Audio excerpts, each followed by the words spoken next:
진실탐사 엔터테이너 있는 대로 다 까! 최경영의 이슈 오도독.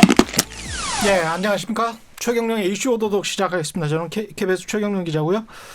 오늘은 식구 같은 분들이 다 모였습니다. 예, 최경영의 최강시사에서 맹활약해지고 계시는 세 분이 또 특별히 여러 가지 이야기를 하기 위해서 그렇습니다. 제 바로 옆에 민동기 기자 나와 계시고요. 그 다음에 김민아 평론가, 김평 약간 좀 잠이 온 듯한. 남들은 활동할 시간인데 예. 저는 자는 시간입니다. 예. 그리고 한겨레의 김한 기자 나와 있습니다. 안녕하십니까? 네, 안녕하세요.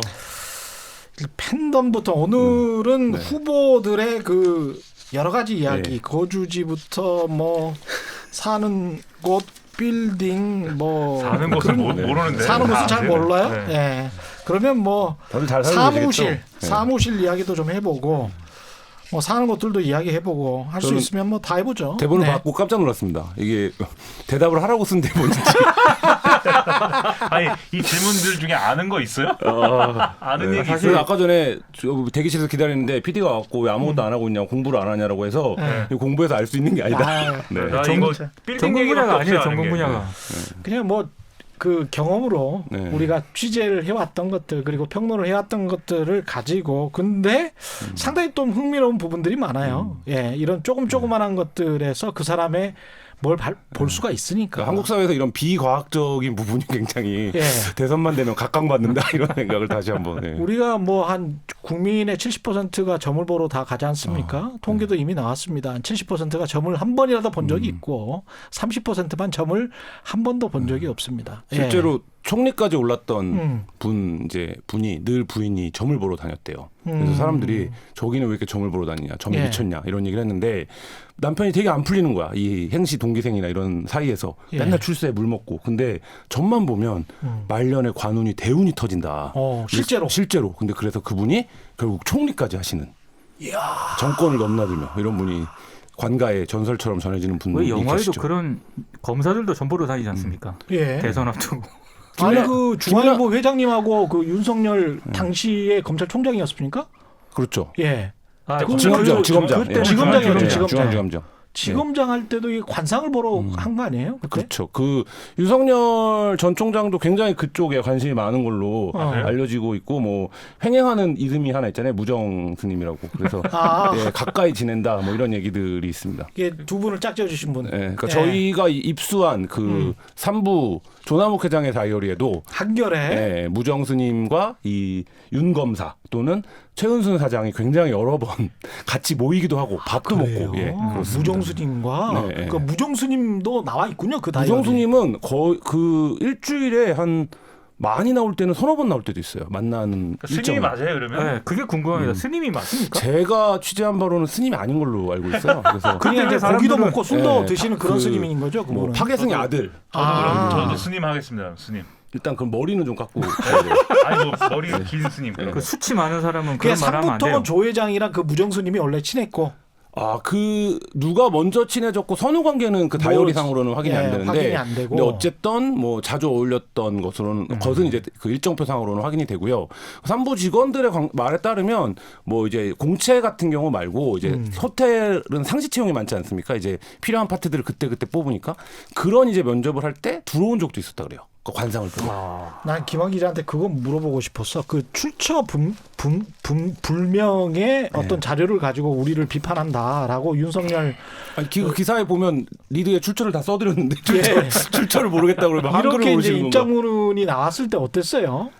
저는 근데 윤석열 전 총장이 어쩔 수 없이 그러니까 본인이 이제 그 3부 조 회장이나 그런 무정과의 관계 속에서 결혼도 했고 뭐 이런 거기 때문에 사실 이제 굉장히 좀 자기의 개인사적인 것들이 많이 연관이 되어 있을 수밖에 없는 회사거든요. 그런 측면에서 속으로는 한겨레가 몇 년치 일정표를 갖고 있는 건가 궁금해했을 하지 수도 않았을까라는 생각을 개인적으로 그냥 했고요. 근데 정치인이 되셨으면 해명을 좀 거국적으로 하셔야 되는데 자기가 뭐 잘못한 거 있으면 잘못했다고도 하고 뭐 해야 되는데 그게 출처 불명의 괴문서다 이렇게 해버리니까 저는 이분이 어떤 좀 충실한 사과도 정치인의 한 덕목인데 뭐 그런 부분에서는 굉장히 좀 여전히 좀 편협한 게 아닌가 뭐 이런 생각.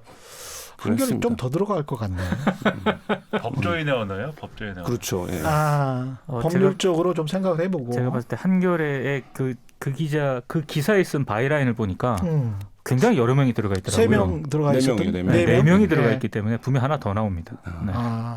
그 정도는 아니다. 네. 더 나온다. 지금 뭐 약간 뭐 부인은 안 하고 있는 거 보니까. 네. 근데 그럼에도 불구하고 오늘 첫 번째 주제 윤석열 전 총장도 그렇고 이재명 경기도지사도 그렇고 이 두 분 정도는 일정 정도의 팬덤은 있는 것 같아요. 그렇죠. 다른 후보들이랑 뭐가 제일 차이가 나냐? 왜 이 사람들이 1, 2등을 다투냐? 팬덤이 있어요. 팬덤이 있는 거는 같아. 그러니까 박근혜 사실은 팬덤이 없으면 대통령이 되지를 못해요. 박근혜 전 저 대통령도 지지율이 사실은. 못 버티죠. 예를 들면 예. 3%에서 버티느냐, 5%에서 버티느냐, 전국적으로 10%에서 버티느냐 이거에 따라서 위상을 좀 달리 보는데 결국에는 핵심적인 지지층이 없으면 그 지지율이 버틸 수가 없죠. 예. 최경영 기자도 팬덤이 있어요. 뭐 그런 이야기 하지 마시고.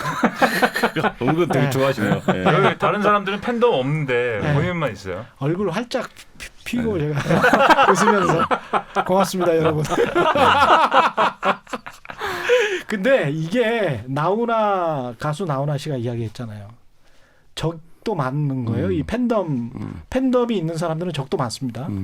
근데 이제 일정 정도 박근혜, 문재인 다 팬덤이 있었던 사람들이 노무현도 마찬가지고 이게 대통령이 됐고 팬덤이 없는 사람들은 이제까지 대통령이 된 사람이 있나? 한국에서? 그런 생각이 들 정도로 뭔가 어떤 현상이 일어날 정도의 대중의 응축 이게 네. 모이는 현상이 있어야 되는 것 같아요. 팬덤의 결속도를 보여주는 대표적인 게 이명박 전 대통령과 박근혜 전 대통령이 구속됐을 때 박근혜 전 대통령의 집 앞에는 수많은 팬들이 운집을 해서 그러니까. 네, 하는데 이명박 전 대통령 굉장히 쓸쓸하잖아요. 그러니까 너무 이제 기자들이 취재할 게 없으니까 누가 집에 들어갔더라를 기사를 쓰는데 구속되기 전에도 10명도 안 찾아오는 이 측근이라고 하는 사람 한 시절을 누렸는데 그러니까 이런 거 보면 그 이제 연달아서 보수 정권에서 두 번의 대통령을 냈지만 지금 말씀하신 것처럼 박근혜의 팬덤과 이명박의 팬덤은 이 농도와 강도가 굉장히 달랐던 거죠. 그러니까 그러네. 정도의 차이가 있어요, 확실히.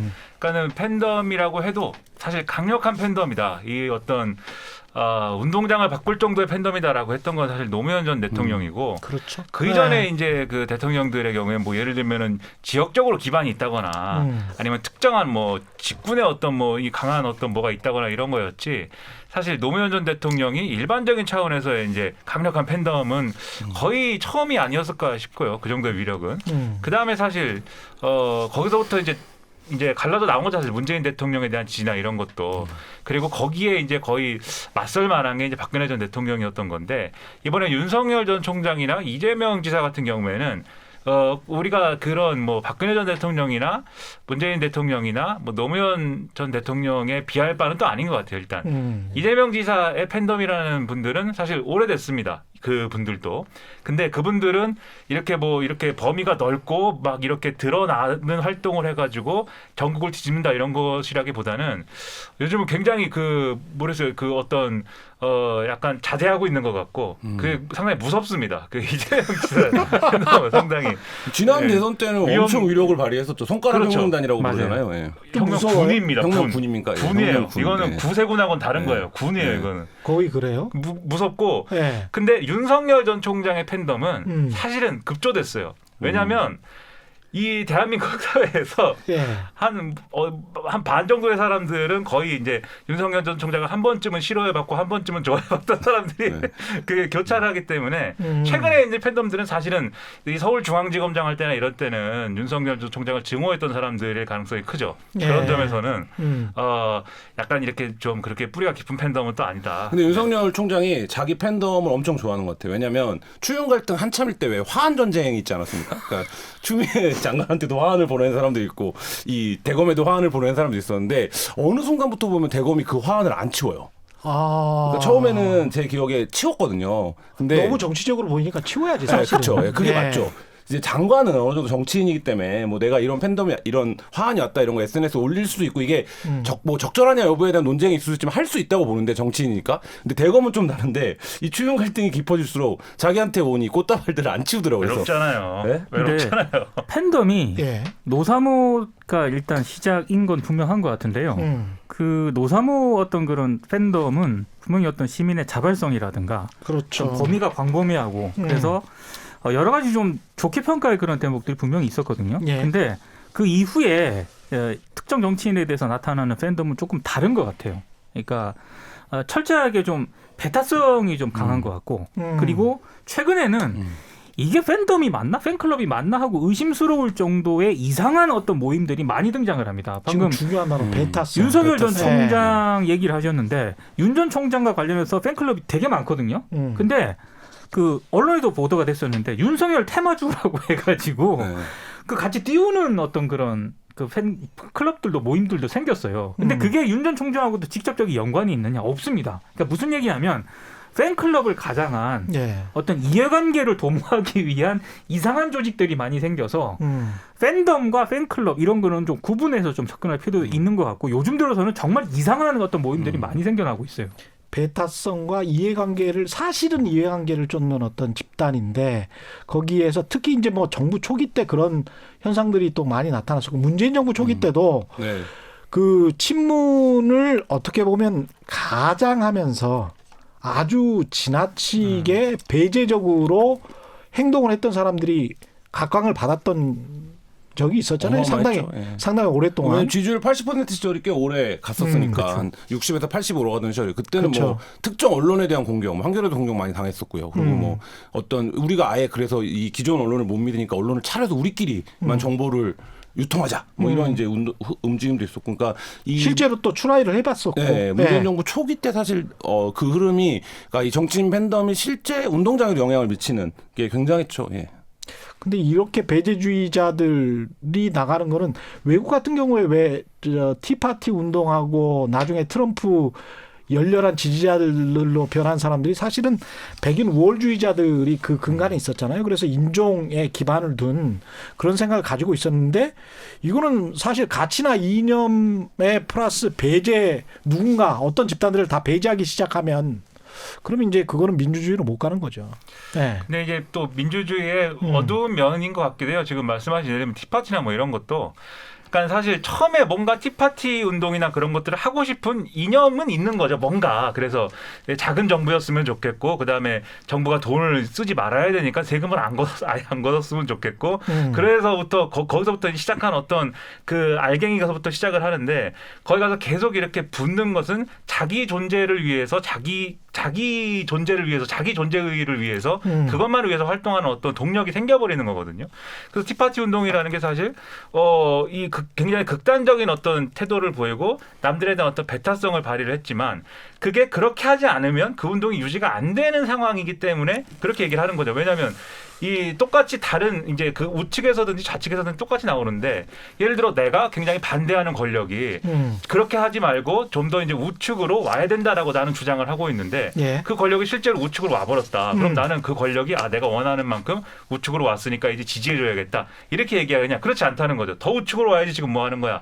이렇게 얘기하니까는 그 자기 존재를 위해서 극단적으로 갈 수밖에 없는데 이 문재인 정권에서 나타난 그런 좀 뭐 극단주의적인 어떤 이 문재인 대통령 지지를 내건 이런 움직임의 경우도 사실 이명박, 박근혜 반대 이런 것들을 막 내세우면서 이 뭔가 더 개혁해야 되고 뭔가 지금 상황에 만족하지 말아야 되고 이 조금만 이 뭔가 타협하는 것 같은 그런 모양새를 취하는 것은 다 배신이고 저쪽 편에 붙는 거야. 이런 주장을 하면서 실제로는 이제 자기의 존재 유지를 위해서 뭐 그게 수익 사업이 됐던 무슨 뭐가 어떤 나중에는 그렇게 변질돼 버렸다. 그렇죠. 결국은 자기 존재를 유지하는 게 핵심이 돼버리기 때문에 그래서 변질된 거죠 사실. 근데 저는 그런 것도 있는 것 같아요. 언론에 의해서 흔히 말하는 팬덤이나 이런 팬클럽들의 영향력이라든가 목소리가 좀 지나치게 과잉 대표되는 측면도 분명히 있는 것 같아요. 사실 전체 어떤 그 만약에 지지층으로 봤을 때 만약 각 정당이나 특정 정치인의 지지층으로 봤을 때 팬덤이라든가 팬클럽은 숫자상으로 저는 소수라고 생각을 그럼요. 하거든요.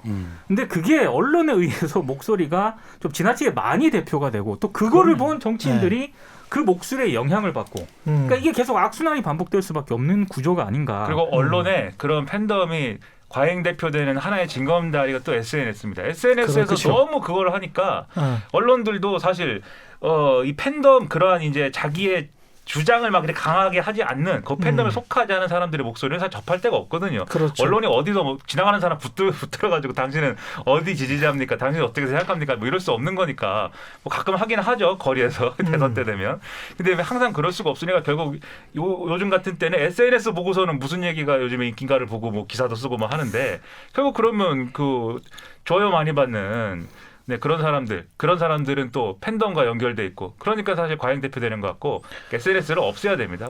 최 기자님도 SNS 그만하시고 이제 SNS 저는 저 오프닝만 올려요. 아, 그러시군요. 네. 주로 오프닝만 올리는데 김한 기자님도 SNS 그만 두세요. 저는 애 사진 주로 올립니다. 아, 네. 왜 얼굴 안 나오게. 위험한 일을 아니 하시는. 굉장히 네. 그 현안에 대해서도 발언을 많이 하시던데. 하지 말아야 되는데. 하지 말아야 참지 된다고 못해가지고. 생각합니다. SNS는 저처럼 사용해야 됩니다. 뭐라고? 저는 고양이 사진만 올립니다. 고양이 네. 사진만. 네. 살아가는 이야기만. 그렇습니다. 네. 예.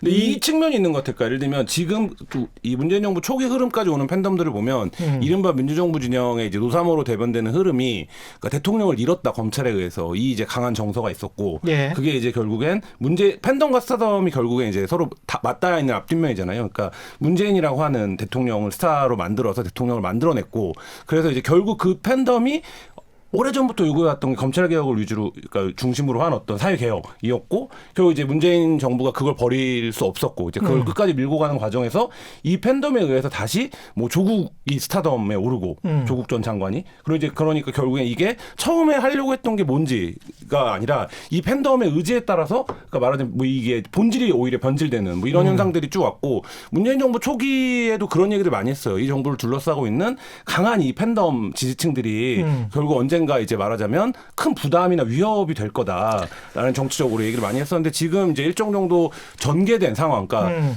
을 보면 그런 측면들이 이제 좀 부작용, 뭐 그렇죠. 이런 부작용으로 남아 있는 것도 사실이죠. 예. 그러면서 조금씩 우리 민주주의가 발전을 해 나가고 있는 것 같습니다. 예. 대선 캠프의 위치와 관련해서는 여러 가지 뭐 보도들 이런 것도 관련해서 뭐 가십성으로 보도들을 하고 있던데 여의도, 광화문 이게 광화문에 차린 사람들이 의외로 있어요. 윤석열 전 검찰총장도 이마빌딩. 네. 네. 그다음에 누구죠? 저 김동연 전 경제부총리도 광화문에 오피시아 빌딩. 그게 사무실도 없고. MB가 예. 탈 여의도 정치를 하겠다라고 해서 대선 후보 중에 이제 광화문에 사무실을 냈었어요. 그래서 실제로 성공을 했죠. MB가 이제 그 당시에 이제 약점이 국회의원을 많이 안 해봤다는 거였는데 그리고 여의도 싫어하고 처음에 한 게 안곡포럼 뭐 이런 거예요. 네, 그렇죠. 그런 거였고 그래서 그때 이제 성공을 한 이후에 이게 대선 캠프 사무실 기사가 일종의 이제 언론 입장에서는 4년마다 찾아오는 달력 기사 같은 건데 누가 어디에다 차렸나 이렇게 쓰는 게 근데 이제 그 이후에 나는 탈 여의도야. 이런 이제 캐치프레이즈를 조금 이제 내걸려고 하는 후보들이 여의도를 벗어나죠. 보통 그래서 광화문에 낸다든지. 근데 그럼에도 불구하고 강남까지는 안 가는 것 같아요, 아직. 네. 그렇게들 뭐 탈 여의도 한다고 하지만 그 뭐 베이스 캠프를 이제 그런데 차렸다 할지라도 분명히 그 국회 건너편에 그 동여의도 어딘가에 분명히 분점이 있습니다. 예. 제가 볼 때는 거기 아니면 거기에 분명히 사무실이 있어야만 해요. 근데 윤 전 총장은 그 여의도를 벗어나서 광화문 쪽으로 그 사무실을 찾은 이유가 좀 있는 것 같아요. 제가 이게 좀 찾아봤거든요. 네. 예. 거기가 이마빌딩 이마빌딩이 주일대사관 바로 앞에 있어요. 정도전 집터였다고요. 정도전 집터. 네. 예. 그러니까 제가 봤을 때 그쪽은 어지간하면 다 뭐 흥선대원 살고 그랬었어요. 그러니까 다. 풍수지리와 여러 가지 그런 거를 고려해서 감안했다. 따졌다. 제가 봤을 때 윤 전 총장은 뭐 여의도를 벗어나겠다는 그런 의미도 있지만 상당히 그런 거를 고려한 어떤 사무실 위치 찾기가 아닌가. 계속 하다 보면 분명히 윤석열 전 총장도 필요해질 겁니다. 네, 공명의도에 사무실이 필요해질 겁니다. 아니 근데 뭐 대통령 되면 바로 옮길 텐데 뭐 근데 굳이 뭐 그걸 그게 여의도에서 어. 선수들은 이마빌딩을 안 좋아해요. 왜냐면 97년도 대선 때 이회창 대세론 이른바 맞아요. 누가 예. 봐도 이제 이회창이 대통령이 되는 거예요. 이렇게 역대 가장 강한 보수 후보라고 그때 불렸었는데 그랬었죠. 네, 이회창 후보가 이 이마빌딩을 사무실로 썼었어요. 근데 패했잖아요. 네. 그래서 그 이후로 약간 피하는 장소예요. 그러니까 예를 들면 이게 결국엔 뭐 대단한 역학적인 뭐 사주 관상 이런 판단이 있는 게 아니라 야 누가 거기 썼는데 안 됐어. 이런 게 이제 작용을 하는 건데 뭐 많이 지나긴 했죠. 97년도 패배니까. 그래서 근데 이해찬 전 총재가 대선에서 졌을 때 그때 흔히 말하는 풍수 전문가들 사이에서 무슨 얘기가 돌았냐면 정도전처럼 기가 센 사람 그렇지. 분명히 이제 풍수 전문가들은 그렇게 이야기를 할 그렇게 거야. 얘기를 했었어요. 집터하고 이 주인하고 잘 맞아야 되는데 집 주인이 훨씬 더 기가 강한 사람이면 훨씬 더 대운이 올 수가 있다. 근데 집 주인이 약간 좀 빈약해서 그렇게 된 것이다. 뭐 이런 이렇게 또 이야기를 할 거라고. 근데 그게 예. 빌려 쓰는 건데. 그러니까 자기 터가 아닌데. 자기 털은 아닌데. 예. 하여간 집터하고는 상관은 없겠죠. 근데 는 그 이야기를 하더라고요. 그 이마빌딩에 가보니 사람이 14명밖에 없더라는 거지. 네. 예? 네. 그래서 저 사람이 다가 일리가 없다. 다 일리가 없다. 아까 지금 김평 이야기 하신 대로 다른데 사무실이 분명히 있을 것 같다라는 그런 이야기도 하더라고요. 서초동일까요? 서초동에겐 근데 어쨌든 이게 이런 선거판에 국회의원들이 왔다 갔다 하고 또 국회를 드나드는 사람들이 관계할 수밖에 없는데 바빠 죽겠는데 뭐 광화문까지 뭐 언제 왔다 갔다 꼭 합니까? 국회가 아닐 수도 있어. 김한 기자 이야기대로 현직 공무원, 법무부 소속의 공무원들일 수도 있어요. 그래서 네. 서초동에다가 제1분점을 더 쓸 수도 있어. 지금 뭐 여러 네. 가지 얘기들이 있는데 윤캠 자체는 지금 정당 기반이 아니기 때문에 실체가 뭔지에 대해서 여러 가지 그러니까 확인이 다 안 돼요. 전뭐 그래서 뭐 몇 개의 비선 라인이 있다 이런 얘기를 하는 분들도 있고 국민의힘에서 어쨌든 핵심적으로 선거를 좀 해봤던 인력들이 갔었는데 캠프가 너무 안 돌아간다. 의사결정 과정이 너무 불투명하다. 탈출했다는 뭐 얘기도 이래서 있던데. 다시 이제 그만뒀다라는 얘기도 있고. 탈출했다는 얘기도 사실이 아니라고. 네. 그러니까 문제는 그런데 이 윤캠 같은 경우에 돈을 줄 수 있는 구조가 아닙니다. 그쵸. 그러니까 지금 자원봉사를 해야 되는 거거든요. 그럼 지금이 이제 그 6월 말 7월 달에 캠프가 시작이 됐다라고 공식적으로 시작이 됐다고 치면 언제까지 무급으로 일을 해야 하는가 이러면 이 보스가 적극적으로 보장을 해줘야 되거든요. 근데 윤 총장이 계속 언론 나와서 인터뷰하는 거 보면 이 사람 얘기 저 사람 얘기 들어봐도 결국 결정은 내가 해야 되더라라는 얘기를 계속 하고 있거든요. 그럼 밑에 보좌진들 입장에서는 아 이거 뭔가 당 조직도 아니고 이 캠프에서 내가 계속 일을 해서 뭘 얻을 수 있는지도 불분명하고 그리고 자꾸 지금 이 후보는 밑에랑 상인이나 커뮤니케이션을 하는 게 아니라 자꾸만 이제 통제되지 않는 방향에서 본인 메시지를 하고 이러면 사실 이제 이게 그 캠프가 유지되기가 굉장히 어려운 근데 조건입니다. 그런 얘기는 하더라고요. 그러니까 보통 캠프 김한 기자도 취재해봐서 알겠지만 캠프라고 하는 게 총괄 본부장이 하나 있어야 돼요. 그렇죠. 그 총괄 본부장이 대선 후보랑 굉장히 밀도 있는 얘기를 해서 딱 회의할 때마다 그 총괄 본부장이 각 뭐 공보팀이 있고 메시지 팀도 다 있지 않습니까? 그래서 이 흔히 말해서 작전 명령을 그 사람이 하다를 그렇죠. 해야 되는데 맞습니다. 지금 윤 전 총장 캠프를 취재해본 기자들 얘기를 좀 들어보면 그 사람이 안 보인다는 거예요. 그래서 각 팀마다 따로 지금 이 본인들 활동을 하고 있고 그리고 후보도 따로 노는 것 같고 그러다 그래서 지금 보니까 계속 후보 말에 의존할 수밖에 그렇죠. 없고 네. 후보는 자꾸 실언을 하고 뭐 이렇게 되는 과정인 것 같아요. 가장 그 네. 캠프가 체계가 없다는 게 단적으로 드러나는 게 올림픽 선수들을 응원하러 간 건지 안 갔는지를 캠프가 모른다는 거예요. 그러니까는 캠프에서 그 후보 동선을 챙겨야 되지 않습니까? 그게 예. 가장 기본적인 거잖아요. 후보가 말 실수하는 것은 본인이 즉흥적으로 말하다가 하는 거니까 뭐 어쩔 수 없는 측면이 있어요. 그래서 나중에 뭐 이렇게 수습을 하거나 해야 되는 거지만 동선이라는 건 미리 정해서 오늘 몇 시에 우리 후보는 뭘 한다라는 거를 캠프가 당연히 알 수밖에 없는 건데 그 올림픽 그 선수들 배웅하러 갔다라는 거에 대해서 뭐 목격담이 있다 이런 것을 가지고 윤석열 전 총장에게 가셨습니까?라고 물어보니까 멀리서 응원했다라고 해가지고 아 그러면 가긴 갔는데 멀리 있었구나 이렇게 하고 설명을 했다는 게 그 이해 안 되죠. 그러니까 이게 캠프가 어떤 게 필요하냐면요.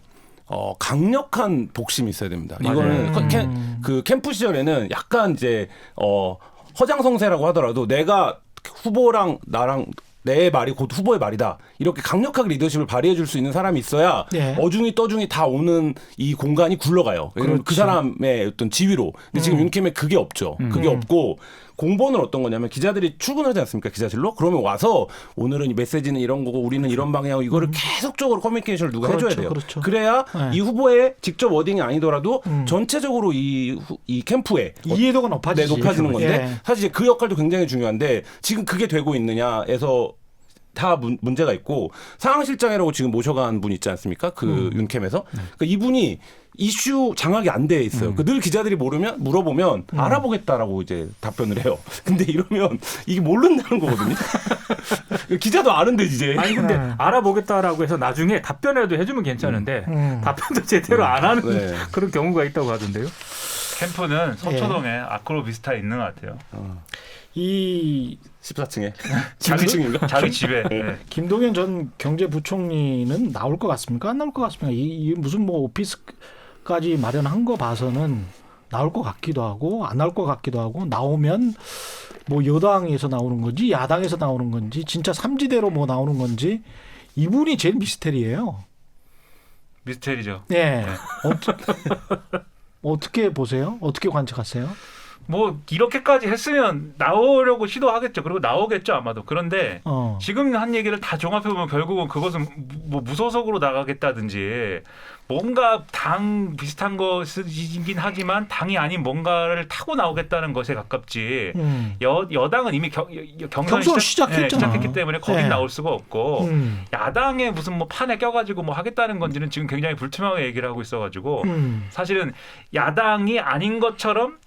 그러니까 보수 정치가 아닌 것처럼 계속 하다가 정권 심판 내지는 정권 교체 여론이 굉장히 좀 강하게 형성이 됐고 그 리그가 굉장히 강한 리그다라고 생각하면 11월 달에 뭐 걷길 수도 있는 것이고 그래서 뭔가 이렇게 그게 윤석열과 함께하는 단일화 리그 비슷하게 만들어지는데 가지 않을까 싶고 만약 그런 게 아니라 네. 야당이 무슨 이기는 이런 뭐 분위기가 아니다라고 하면은 아마도 광파는 역할로 가지 않을까. 네. 저는 광을 팔 것이다. 지금 이제 축구 리그가 열리는데 나는 펜싱 선수다 이러고 등장하면 이 리그에 못 끼는 거죠. 그러니까 뭐 알겠어요 펜싱 선수지. 근데 지금 거의 그런 격이라. 그러니까 지금 네. 여기서는 축구하려고 모여 있는데 혼자 나는 정치 교체야 해서 나는 종목을 바꿔야겠어라고 외치면 여와 야 모두에서 이 사람 우리 편인가 이렇게 약간 착각을 할 수 있지만 아니, 종목은 대선이 맞죠. 네. 네.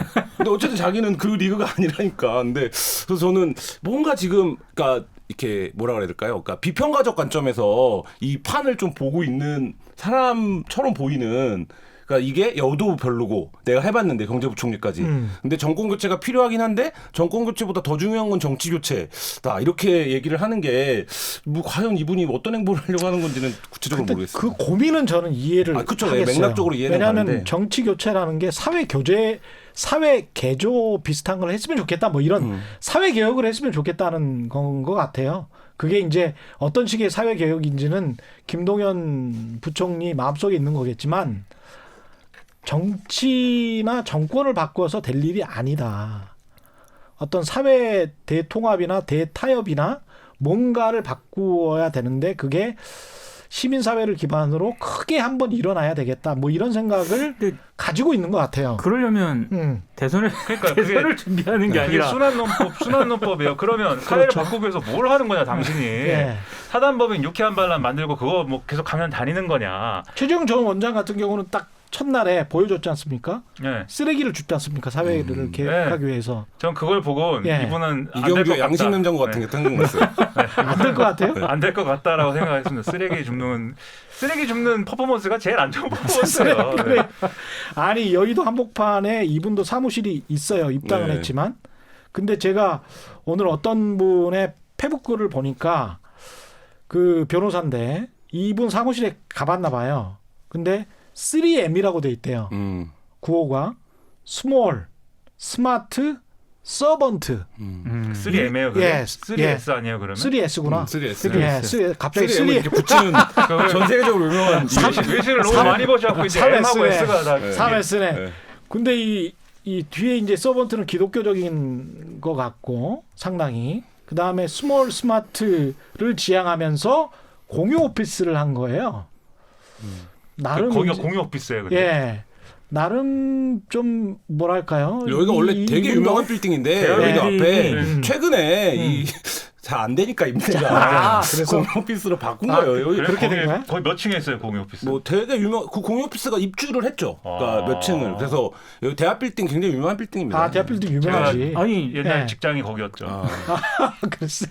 아니 대합 빌딩이 되게 유명해요. 대통령 3명 배출한. 그렇죠. 근데 대학 거기 빌딩에 네. 거기 고 이제 인근에 있는 모든 빌딩들은 대학빌딩이 김대중, 이명박, 박근혜.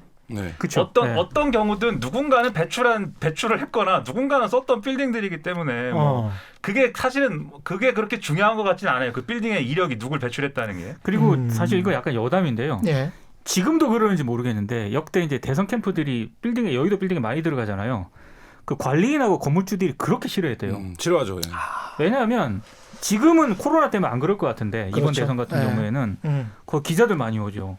사람들 많이 들락날락거리죠. 시위도 많이 하고. 시위도 시위도 많이 많이 하죠. 하고. 자원봉사 들어오죠. 그러니까 사람들이 많이 모이니까 뭐 하겠습니까 사람들이. 먹고 싸고. 그렇지. 그래서 사무실 지저분해지고 화장실 더러워지고 해가지고 그렇게 욕을 해댔다고. 근데 그거는 어쩔 수 없어요. 그 앞에 빌딩들은 그걸로 먹고 살아야 되는 빌딩들이기 때문에 그거 없이는 거기가 안 그래서 돌아가요. 대선 캠프 사무실 들어오는 그 음. 캠프들에게는 임대료를 더 받았대요.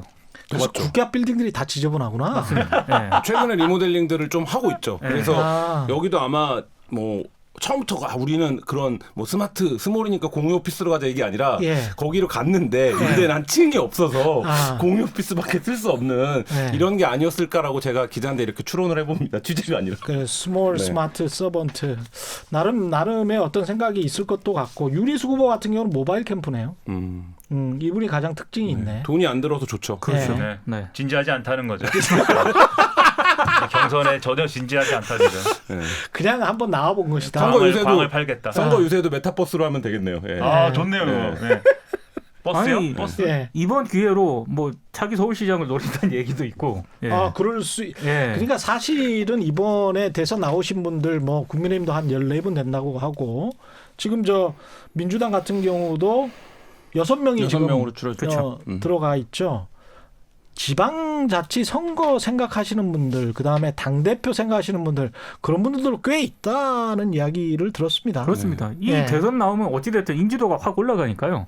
다음에 어떤 선거를 나가더라도 다른 후보에 비해서는 그렇지. 인센티브가 생기는 거죠. 그렇죠. 뭐 경선을 하면서 자기가 경선 일정을 수행을 하면서 자기 조직을 또 만들게 되고 그 조직을 다시 점검하게 되고 업데이트를 하게 되고 하기 때문에 예. 대선 경선이 끝난 다음에는 그 조직을 어딘가에 쓰고 싶잖아요. 그러면 이제 뭐 예를 들면 당 대표에 도전한다든지 아니면 그런 조직을 또 활용해가지고 뭐 전국 단위는 아니더라도 지자체 선거에 나간다든지 그런 거를 뭐 안 할 수 없는 거죠 정치인이니까. 이거 대선하면서 돈은 진짜 많이 들 것 같아요. 무슨 패션도 생각해야 되고 뭐 얼굴도 무슨 아마 갈 겁니다. 청담동이나 뭐 이런데. 그럼요. 요새는 예. 뭐 미디어 정치가 워낙 중요하기 때문에 예. 그런 부분들에 대해서 다 하고 이제 말투나 이런 것도 스피치도 다 교정을 받고 뭐 아마 하죠. 윤석열 전 총장 뭐 서울대 왔다 갔다 하고 그런 것만 언론에 보도됐었는데 다른 것도 많이 했을 컨설팅도 거예요. 많이 받고 그다음에 그런 것들. 굉장히 많이 예. 하죠. 왜 그러는 거예요? 그러면 컨설팅을 많이 받았으면. 윤석열 총장이요. 네. 근데 제가 도리도리 윤석열 총장 측을 컨설팅한 사람랑 얘기를 해봤는데 오 진짜. 2시간 얘기를 했대요. 어. 네. 갔대요. 네. 말을 안 듣는데요. 아니 말을 안 듣는 것도 안 듣는 거고 도리도리는 네. 본인 입으로 네. 고쳐야겠다라고 얘기를 했는데 네. 그 뒤에도 영상 나오는 거 보니까 네. 계속 도리도리예요. 잘 안 고쳐져요. 그거는 그런 고칠 수 없는 것 같아요. 네. 도리도리. 그거하고 쩍보라고는 왜 그렇게 안 고쳐지는 거야? 그거는 네, 몸의 이 바디 랭귀지라는 것은 그렇죠. 바디 랭귀지는 네, 본인이 갖고 있는 어떤 그 본인이 생각하는 본인의 어떤 존재의 표출이기 때문에 자연스러운 모습. 그렇죠. 그렇게 네. 이제 그렇게 눈치 안 보고 살아오신 거니까. 아니 네. 근데 TV 토론할 때 그 자세로 쪽벌로 그렇게 있으면 그건 제가 보기에는 그 여성표 굉장히 많이 그래서 나옵니다. 참모들이 예. 제가 볼 때 만약에 음. TV 토론을 한다면 스탠딩 토론을 제안할 것 같습니다. 스탠딩 토론을 뭐 스탠딩 토론하면 뭐 예. 그 경제지랑 인터뷰했을 때 올라온 동영상 보니까 쩍벌로 앉아갖고 그 상체 포지션은 두 가지더라고. 이렇게 앞으로 그렇죠. 달려들거나 뒤로. 아니면 뒤로 완전히 네. 눕거나. 뒤로 해서 그러니까 이게 고개를 지금 도리도리하거나. 그 김민하 네. 평론가 얘기한 대로 본인이 살아온 인생의 바디랭귀지가 담겨져 있는 뭔가 좀 시그니처 포즈 같은 거더라고요. 그래서 저도 공격적으로 여기서 뭘 물어보거나 이렇게 하고 있고 싶어요. 이렇게 하고 있다가 네. 이렇게 있다가 이제 네. 내가 강조하고 싶은 얘기. 네. 예를 들면은 최경 기자님이 좀 네. 외신 얘기 또 한다. 네. 자세를 안 국내 언론은 보세요. 이렇게 하는 거죠. 이렇게. 피의자 대하듯이 피의자 대하듯이 야 이야기해봐 뭐 이러면서 제가 볼 때 하다가 피의자 대하는 게 위험해요. 아니고요. 어. 중앙지검장과 검찰총장이라는 직위 정도 되면은 양쪽에 이제 부장들 쫙 있지 않습니까? 그렇지. 그러니까 이렇게 이런 것도 제가 볼 때 그거 거기서 몸에 밴 습관인 것 같고 그럴 수 있어. 보통 이렇게 안 하죠. 검찰총장 되면 보통 이렇게 하기 때문에 뒤에 앉아있는다. 그게 안 벗어나는 거죠. 못 벗어나는 거죠. 근데 그렇다고 해서 이분들이 뭐 얼마나 패션에 감각이 있고 뭐 얼굴이 잘생겼냐고 하면 뭐 딱히 뭐 패션은 네, 그런 분들 툭 튀어나와서 정말 인물 좋다 그런 분은 누가 있을까요 여기서? 뭐 인물이 좋은 사람은 인물 좋은 사람은 김한 기자죠. 감사합니다. 우리 중에 하는 거예요. 인물.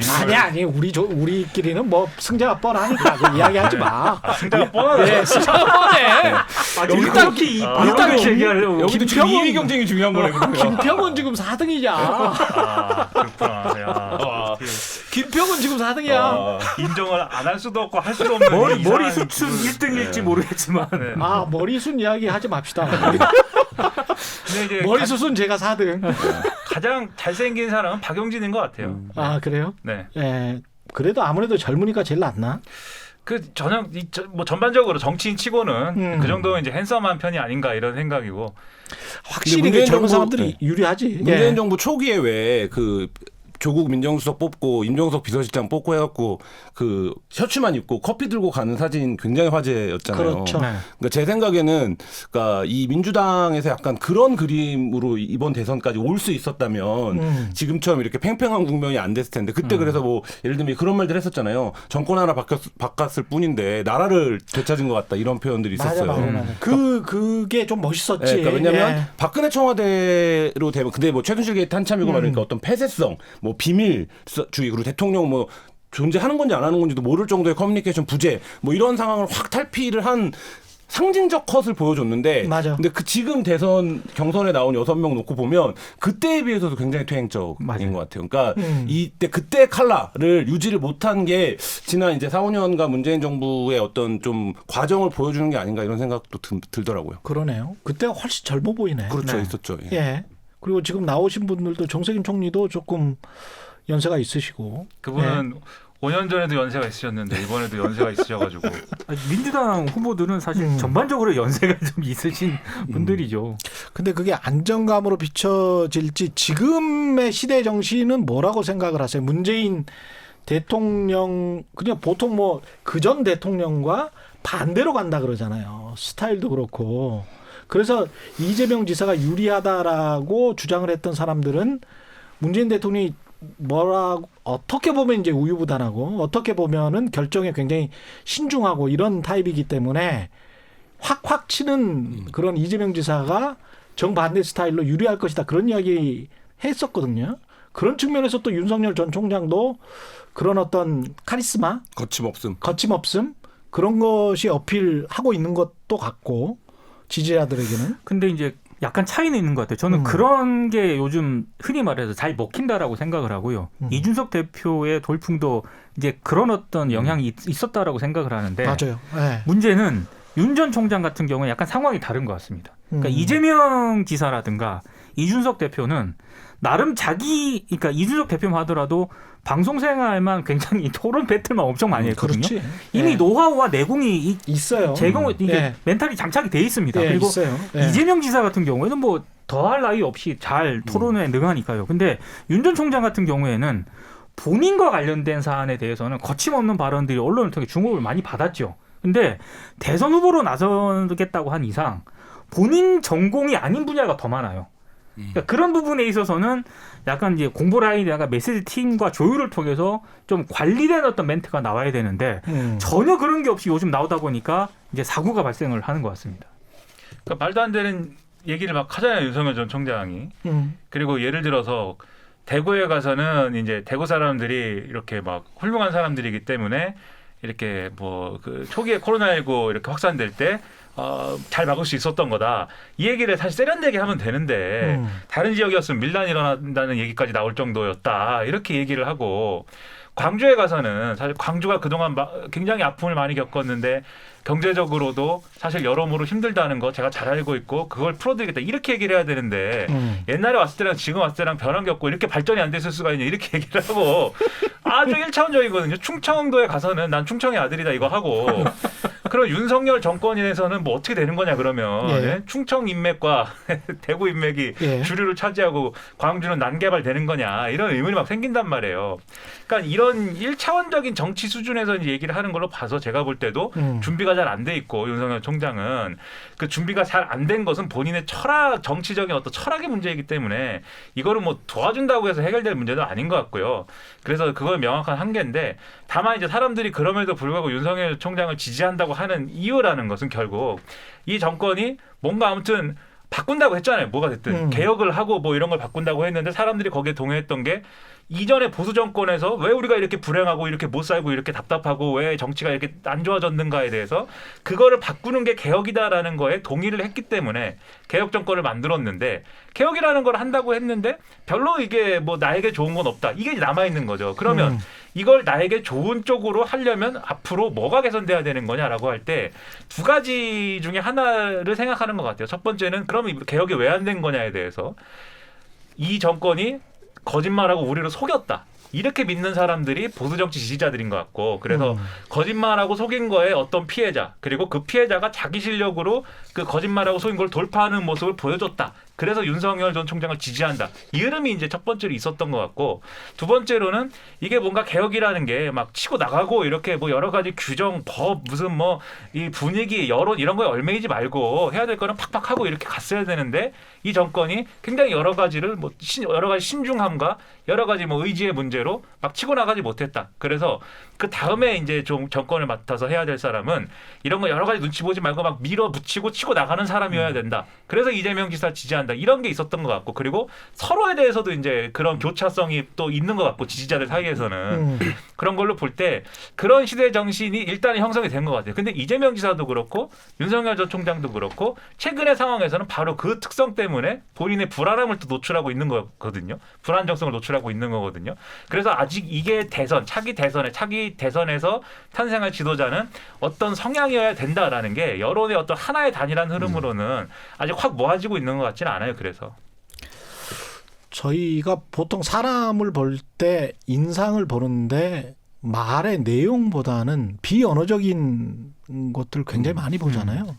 그래서 아까 제가 뭐 이준석 당대표가 윤석열 총장이 그 검찰총장 그만두기 전에 이슈 오도독에서 나와서 그랬든지 최강시사에서 그랬든지 그런 이야기를 했어요. 윤석열 전 총장에 관해서 이게 단추를 위에 양복 단추를 상의 단추를 제대로 잠글 수 있는지 없는지에 따라서 승패가 갈릴 것이다. 뭐 이런 식의 이야기를 했거든요. 근데 여전히 많이 풀고 다닐 때가 많고 굉장히 이제 큰 거를 근데 그걸 어떻게 봐야 될까요? 근데 과거 이제 신문들 같았으면 사실 그 앞단 양복 단추 푸는 걸로 유명했던 사람은 우병우였는데. 그렇죠. 그리고 이게 과거의 신문들 같았으면 그걸 띄워줬단 말이죠. 네. 그걸 띄워주는 게 됐어요. 왜냐하면 술을 많이 뭐 마시면 두주불사형, 호방한 스타일, 진정한 남자 뭐 이런 식으로 띄워줬거든요. 지금 그렇게 쓰면 안 됩니다. 한겨레신문사에는 젠더 데스크가 있습니다. 그렇죠. 뭐 그런 식으로 근데 수십 년 동안 써왔고 거기에 이제 좀 사람들이 좀 세뇌된 측면이 있지. 심지어는 박근혜 전 대통령한테도 과묵하고 신중한 스타일이라고 했잖아요. 예? 근데 말을 못했던 건데. 그래서 과묵한 거죠. 과묵하고 신중한 스타일이라고 뭐 이런 했거든. 거죠. 그러니까 그럴 네. 수밖에 없는 거죠. 박근혜 대통령이 대전은요 발언을 실제로 했다 안 했다 말들이 있지만 어쨌든 대전은요 하면 막 조중동에서 한 바닥씩 써주는 거잖아요. 그렇지. 그러니까 박근혜의 어떤 정치적 어떤 신실함에 대해서 그러니까 이제 그게 만들어진 이미지가 있는 거죠. 그러니까 눈빛으로 쳐다만 봐도 막 써주는 거잖아요 기사를. 근데 저는 그 이후에 윤석열 전 총장이 그런 방식으로 등장했다라고 생각을 해요. 그러니까 예를 들면 이거 윤석열 총장이 여기까지 끌어올린 플레이어 플레이어들이 있었던 거죠. 근데 이제 뭐 진중권 작가 같은 사람은 한겨레가 그 플레이어다 윤석열을 검증하는 걸 두고 얘기를 하는데 그게 아니라 윤석열을 넣어서 윤석열 이 정권에서 임명한 검찰총장이었는데 여론조사에 넣어서 여론조사를 돌리고 그 과정에서 윤석열이 하는 모든 행동들을 어떤 정권과에 맞서는 어떤 진영의 상징 뭐 이런 식으로 이제 정파화해서 윤석열을 소비하게 만들어 왔던 거죠. 오랫동안. 그런 인상을 준 거지. 준 거죠. 그래서 네. 그걸 통해서 여기까지 온 거죠, 사실. 어제 다른 타마동사에서 다른 사람들은 네. 그런 인상을 지금 그런 이미지를 어떻게 만들어 갈 수 없나요? 다른 사람들은 그러니까 윤석열 자기 전 고유의? 총장이 어쨌든 그런 징계 청구가 되고 막 이런 과정이 있었고 드라마틱하게 그만뒀기 때문에 언론도 그런 얘기를 드라마틱하게 또 쓸 수가 있었던 거죠. 그래서 윤석열 전 총장이 그만둘 때 범 내려온다라고 했잖아요. TV조선이. 뭐 TV조선만 한 게 아니에요. 중앙일보도 하고 범이 내려왔는데 지금 범이 내려와서 뭐 하는 건지 아무튼 그러니까 TV조선은 그 전에 뭐 형광등 아우라가 있기 때문에 저는 뭐 네. 그렇게 신뢰하지는 않습니다. 네, 근데 그게 여튼 그게 네. 뭔가 상황이 있어야 그걸 가지고 과장을 하든지 뭘 하든지 하는데 그게 없으면 사실 하려고 해도 좀 잘 안 되기도 하죠. 그 대표적인 게 제가 볼 때는 최재형 전 감사원장인데 아 그래요? 띄워준 거에 비하면 띄워주려고 노력한 거에 비하면 사실 이거는 사실 효과를 못 본 겁니다. 제가 볼 때는. 그러니까 윤석열 전 총장이 불안할 때 이런 대체제도 있어. 이거를 각인시키는 데 성공했지만 최재형 전 원장에 대한 어떤 미담들 이게 얼마나 훌륭한 사람이고 이분이 얼마나 올곧은 그러한 어떤 생각과 태도를 갖고 있느냐에 대해서는 별로 어필 안 됐거든요. 근데 엄청나게 썼어요, 그거를. 그래서 제가 볼 때는 왜냐하면 그걸 부각시킬 스토리와 계기가 없었기 때문에 아무래도 그 띄워주는 거에 한계가 있지 않았을까 싶고 그리고 그 양복 단추 푸는 거는요. 제가 볼 때는 그게 뭐 성격의 문제도 있겠지만 체형의 문제도 있습니다. 그 쉽지 않아요, 그 체형에는. 예. 그리고 제가 저는 윤 전 동병상련의 총장의 어떤 패착이 예. 과거의 그 대선 후보들이 전형적으로 해왔던 그런 그 접근 방식, 언론을 통해서 메시지, 이미지 관리 이런 걸 했다가 지금 그런 시대가 아니잖아요. 나중에 이제 본격적으로 본인의 직접적인 육성이 나오면서 제가 봤을 때 그 이미지와 신화가 무너지기 시작했다고 보거든요. SNS를 하지 말아야 돼요. 네. 그리고 결정적으로 SNS를 안 할 수가 없어요. 그렇죠. 지금 같은 상황에서는 SNS를 절대 안 할 수가 없고 그거를 그 계록도 아니고 그게 굉장히 큰 포션이에요. 근데 그것도 네. SNS도 원래 김한 기자나 최경영 선배처럼 원래 하는 사람이 해야 잘하는 법이거든요. 네. 근데 윤 전 총장은 SNS를 안 했단 말이에요. 그러니까 해도 그 네. 옆에서 코치해주는 사람들도 안 했던 것 같아요. 코치해주는 사람도 제가 네. 봤을 때 SNS를 잘 모르는 것 같아요. 잘 몰라요. 네. SNS를 SNS라면 이렇게 해야지 이거가 없어야 돼요. 그러니까 윤석열이라고 하면 SNS도 윤석열다워야 되는 거지. 그렇죠. 맞습니다. SNS를 통해서 윤석열의 지금까지 못 보여준 자상하고 따뜻한 모습을 보여주자 이런 거 안 되죠. 그런 걸 기대하지도 않아요. 네. 최재형 전 감사원장 파마하는 거 이런 염색하는 거 이런 거 필요 없는 겁니다. 그런 거. 이재명은? 네? 이재명 염색은? 이재명 지사가 제일 잘 쓰고 있어요. 이재명 다운 걸 하잖아요. 그래서 너무 편파 아니야? 아니 그래서 이재명 지사가 자기를 감출 수가 없는 거예요. 캐릭터를 이제 와서 바꾸려고 해도 감출 수가 없는 겁니다. 염색을 아무리 해봐야. 그렇죠. 그렇죠. 거기에 본바탕이 다 페이스북에 써있기 때문에. 그래서 민주당 주자들이 다 이제 60 넘으신 분들이고 그동안 어떻게 살아왔는지 국민들이 아는데 막 갑자기 막 가죽 재킷 입고 나오고 막 게임 하고 뭐 롤린 춤에 맞춰서 춤추고 이래 봐야 20대들이 보기에는 좀 왜 저러나 싶어요. 그게 젊어 보이지가 않아요. 그러니까 근데 20대 애처로 보이지 네. 사실은. 20대 네. 목소리를 잘 들어주고 그걸 정책에 잘 반영하는 거하고요. 20대처럼 뭐 이상하게 하는 거는 구분을 해야죠. 구분을. 그러니까 게임 그런 흉내를 낼 정도 하려면 좀 그런데 과거에 전병헌만큼 해야죠. 네, 근데 그렇지. 잡혀갔어요. 네. 그래서 그 얘기들 많이 해요. 시장 가서 잡혀갔어요. 예? 다시 나왔죠. 네. 그 스포츠 나왔어요. 게임 업체 e스포츠 그렇죠. 협회장. 네. 그 시장 가서 어묵 먹는 게 문제가 아니라 어묵을 먹으려면 진짜 잘 먹어야 돼요. 그러니까 내가 이 어묵을 먹는 게 그 티가 난다는 거예요. 그러니까 예를 들면 여기 와서 깨작깨작 많이 먹고 먹어봤다. 있는지 그렇죠. 많이 그러니까 먹방을 하더라도. 네, 그 자세가 있어야 돼요. 그 애티튜드가 있어야 되는데 선거 때 됐으니까 시장 한번 가서 어묵 먹어야지. 이걸로는 안 된다는 깨작깨작은 거예요. 안 돼. 그래서 그건 정말 저 이명박 전 대통령이 잘했어. 국밥 잘 그게 먹었죠. 아주. 잘 드셨어요. 기자들이 가보면 같이 어. 시장을 가잖아요. 그러면 이제 시간을 잡잖아요. 그러면 30분 잡아요. 그러면 한 10분 만에 끝내고 나오는 정치인도 있고 30분이 모자른 사람도 있어요. 그러니까 이 30분이 모자란 사람은 그냥 하얗고 앉아갖고 어머님 뭐 장사 어떠십니까? 뭐 물 한 잔 주십시오 이렇게 해갖고 이제 가는 사람들은 상인들이 이게 어차피 쇼라는 건 다 알지만 욕을 안 해요. 그렇지. 네, 근데 안녕하세요 누굽니다 인사하고 그냥 가버리면 가자마자 얘기하거든요. 여기 왜 왔냐고. 그리고 그렇지, 그 사람한테 그렇지. 그런 사람이 미워서 이상한 걸 자꾸 줘요. 그리고 옛날에 흙 묻은 오이 줬잖아요. 안 씻은 거. 그 흙 묻은 오이 줬는데 먹어야 되고 제가 또 하나 기억나는 게 나경원 의원이 뭘 나갔지? 그때 뭐 동작구에 나갔든지 아니면 서울시장을 나갔든지 뭘 나갔는지 잘 기억이 안 나는데 수산시장에 갔는데 개불을 줬거든요. 개불을. 근데 개불을 손질을 해서 줬으면 상관없는데 손질도 안 했어요? 그냥 줬어요. 근데 그걸 그냥 막 맛있다고 먹었어? 안 먹을 수가 없잖아요. 내장도 안 빼고 다 들어있는 거를 그냥 먹더라고요. 개불 내장 맛있기는 해요. 아, 그래요? 네. 예전에 정몽준 지금 네. 이제 지금은 의원이 아니지만 정몽준 의원이 이제 그 선거 기간 중에 네. 급식하는 봉사를 하러 갔어요. 네. 쟁반에 밥을 주고 그 위에 이렇게 반찬을 놓는 거잖아요. 그거 우린 다 알잖아요. 네. 먹어봤으니까 근데 안 먹어본 거지. 그래갖고 그 밥에 쟁반에 밥만 이렇게 퍼준 거야.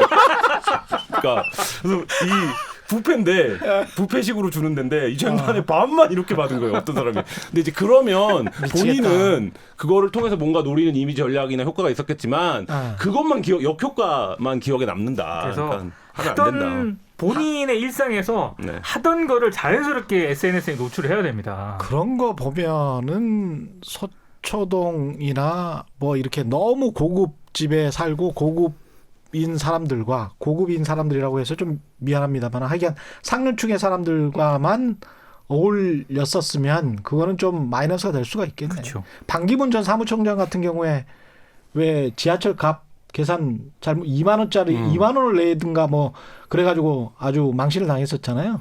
그때 이후로 이렇게 쭉 하락했었죠. 그러니까 이미지랑 실제가 매치가 안 되는 경우들이 있는데, 그러니까 예를 들면 뭐 지금 나와 있으니까 그냥 얘기를 하겠습니다. 윤석열 총장 같은 경우도 나는 골프를 치지 않았다라고 얘기하는데 자꾸 PGA 투어 우산을 들고 나오고 PGA 투어 모자를 쓰고 나오는데 나는 골프를 좋아하지 않는다. 자꾸 이렇게 얘기를 하니까. 난 궁금한 게 그 모자랑 우산은 자기 돈 내고 샀을까요 어디서? 아니 그거 뭐 차 사면 주기도 하고 그래요. 차를 사면 줘요? 제가 최대한 변론을 해드리면 골프백이나 뭐 이런 거 있잖아요. 차 사면 주기도 하잖아요. 뭐 할 수 있죠. 그렇죠? 네, 뭐 네, 차 서비스 사면 주기도 하죠. 하고. 네. 예. PGA 투어라고 써 있는데. 그거 위에 무슨 뭐 캘러웨이인지 뭐 이렇게 타이틀 리스트인가 써 있었잖아요. 네. 그거는 안 주는데. 그거는 제가 볼 때 골프를 처음 치러 갔으니까 준 거죠. 네. 골프장에 갔으니까 그러니까 누구한테 받았겠지. 그래, 그래서 안 친다고 했으니까. 어떤 매체가 기사도 썼다고요. 윤석열 아니 골프는 전 친다고 총장의 했어. 골프는 친다고 했어 본인이. 네. 본인이 아니, 최근 치는데 10년간 안 쳤대요. 최근 10년간? 네. 최근 10년간 골프채를 다 줘버렸대요 남들. 그래요? 안 치려고. 근데 그런 얘기를 하시면서 PGA 투어 우산 들고 다니고 PGA 투어 모자 쓰고 나오고 이러니까 이게 뭔가 사람들과 이미지와 실체가 안 맞는다 이런 아니 말씀입니다. 나는 최대한 지금 사실은 윤석열 전 총장 변론을 해드리려고 지금 노력을 하고 있는 게 왜냐하면 그쪽 캠프에서 혹시 최경영 최강시사 안 나오면 안 되니까 저희가 다 지금 활용되고 있는 맞아요. 거군요. 예. 좋은 얘기도 해주고 그래야 돼요. 좋은 얘기를 네. 아니 그리고 정말 잘해드립니다. 제발 나오세요. 나오시면 혹시 좋습니다. 지지자 중에 누가 외친 거 아닐까요? 네? 좌파입니다 나가지 마십시오. 좌파입니다. 나가지 마십시오. 그것도 있잖아요. 그것도 그 YTN에 나왔나요? 그게 좌파입니다. 나가지 마십시오. 그 말을 하고 그냥 나갔잖아요. 네, 나갔죠. 예? 대답을 안 하고. 그것도 참 이미지에 안 좋은 건데 옆에서 그거를 대답을 하도록 만들어줬어야 그렇죠. 되는데. 그러니까 후보 본인이 그리고 중심이 있어야 돼요. 이런 예. 얘기를 하더라도 내가 여기서 대답을 하지 않으면 어떻게 판단되겠다. 어떻게 비춰질지를 굉장히 해서 고민을 해야 되는데. 어쨌든 진행을 해야 되는데 예. 이제 그런 게 정치인으로서의 훈련된 능력이고 자질인데 예. 사실 그런 면에서 뭐 그거를 다 탓할 수는 없겠죠. 이제 정치를 시작한 지 얼마 안 되셨으니까 점점 예. 나아질 텐데 어쨌든 그런 면에서 보면 이제 여의도에서 정치를 오래 하신 분들이 보기에는 준비가 안 돼 있다. 이런 평가가 이제 가능한 거죠. 저는 윤석열 전 총장 캠프 측에 자신 있게 말씀드리는 게 제가 이웃 주민이었습니다. 예, 이웃 주민이었고 거기 그 자주 가시는 그 파스타집 저도 자주 갔습니다. 예, 우리가 지금 서로 이렇게까지 윤 전 총장을 이렇게 섭외하려고 지금 하는데 소통할 게 많아요. 저도 말씀드립니다. 예. 최경영은 우파입니다. 네, 좌파인 제가 보증합니다. 그렇지. 그렇지. 이렇게 다 보증을 하잖아. 그리고 제가 그 대선 항상 시기 때 예. 언론들의 동향 이런 거를 잘 보거든요. 예. 근데 자세히 요즘 보면은 중앙일보하고 동아일보가 윤 전 총장에 대한 스탠스가 약간 좀 바뀌고 있어요. 조선일보는 변함없이 가고 있는데 변함없이. 중앙일보와 동아일보가 스탠스가 조금 바뀌고 있기 때문에 예. 이렇게 최경영 기자가 예. 섭외를 요청할 때 오셔서 즉각 나와야 돼. 즉각 나와야 돼. 거기에 지금 뭔가 공보 라인이랄지 바보들 많이 있어요. 지금 제가 보기에는 공부 라인을 바보라고 하시면서 윤석열을 부르겠다고. 내가 정말 안타까워서 그래. 안타까워서 최경영의 최강시사 이런 한번 나오잖아. 그리고 내가 한 번 잡으면 절대 안 놔주거든. 그러면 이제 두 번째 나오게 할 수 있도록 첫 번째는 적당하게 해드린단 말이에요. 그러니까 나오셔. 일단 나오시면 뉴스 언박싱에 나와주세요. 예. 뉴스 언박싱. 그러면 우리는 한 뉴스 2분 얘기하다가 뉴스 박싱 나오면 이제 좌파와 우파가 서로 간에 질문을 하게 되는 아주 뭐 참신한 진행이 되겠네. 예. 이 이미지 가지고 너무 판단하지는 말아야 되겠죠. 우리가 결국 이제 정책이나 뭐 가지고 판단을 해야 되는데, 예? 인상 비평은 오늘까지만 하는 걸로. 아니요, 인상 비평은 자꾸 하게 될 텐데 뭐 어쩔 수 없어요. 그거 어쩔 수 없는데 예. 그것만 하지 말자는 거죠. 뭐 예. 네, 어쩔 수 없는 부분이죠. 뭐 사람 첫인상이라는 게 있는데. 그렇습니다. 예. 첫인상 있고 끝인상은 어떻게 될지 모르겠습니다. 마지막에 웃는 사람이 진정한 승자. 예, 최경영의 이슈 오도독 지금까지 민동기. 끝나는 거예요 이렇게 하고. 아이 그래 빨리 끝내래. 민동기 시사평론가. 민동기 시사평론가 아니잖아. 아니 딴 데서는 시사평론가라고도 해요. 예, 민동기 기자. 저는 네티즌으로 했었어요. 네티즌 김민아 씨. 네티즌 김민아 씨, 네. 김평, 그다음에 한겨레 신문 김한 기자였습니다. 고맙습니다. 네, 감사합니다. 예, 단단한 껍질에 쌓여 있는 궁금한 이슈를 들고 다음 주에 다시 돌아오겠습니다. 고맙습니다.